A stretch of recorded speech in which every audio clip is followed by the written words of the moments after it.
நண்பர்கள் அனைவருக்கும் வணக்கம்.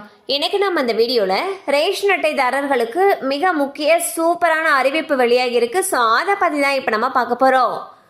ரேஷன் கார்டுகள் மூலமாக ஏழை எளிய மக்களுக்கு அரிசி, பருப்பு, எண்ணெய் போன்ற பொருட்கள் மலிவு விலையில் வழங்கப்படுகின்றன. அது மட்டுமல்லாமல் அரசின் பல நலத்திட்ட உதவிகளை பெறுவதற்கும் ரேஷன் கார்டு என்பது ஒரு முக்கியமான ஆவணமாகும்.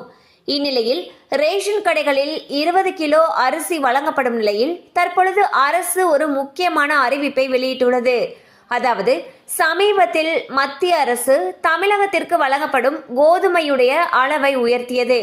இதன் காரணமாக ரேஷன் கடைகளில் கோதுமை தட்டுப்பாடு இல்லாமல் கிடைக்கும் என்று அமைச்சர் அறிவித்திருந்தார்.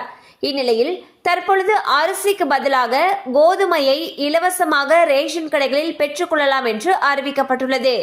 அதன்படி 20 கிலோ அரிசி வழங்கப்படும் நிலையில் மாநகராட்சி பகுதிகளில் அதற்கு பதிலாக 10 கிலோ கோதுமையும், பிற பகுதிகளில் 5 கிலோ கோதுமையும் பெற்றுக்கொள்ளலாம் என்று தெரிவிக்கப்பட்டுள்ளது.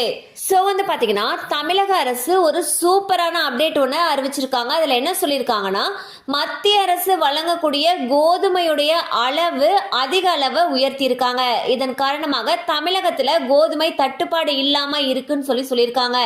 ஸோ நீங்கள் 20 கிலோ அரிசிக்கு பதிலாக மாநகராட்சி பகுதியில் வசிக்கக்கூடியவங்களா இருந்தீங்கன்னா 10 கிலோ கோதுமையும், பிற பகுதிகளில் இருக்கக்கூடியவங்க 5 கிலோ கோதுமையும் பெற்றுக்கொள்ளலாம்னு சொல்லியிருக்காங்க. ஸோ உங்களுக்கு கோதுமை தேவைப்பட்டுச்சுன்னா அரிசிக்கு பதிலாக கோதுமை வாங்கிக்கலாம்.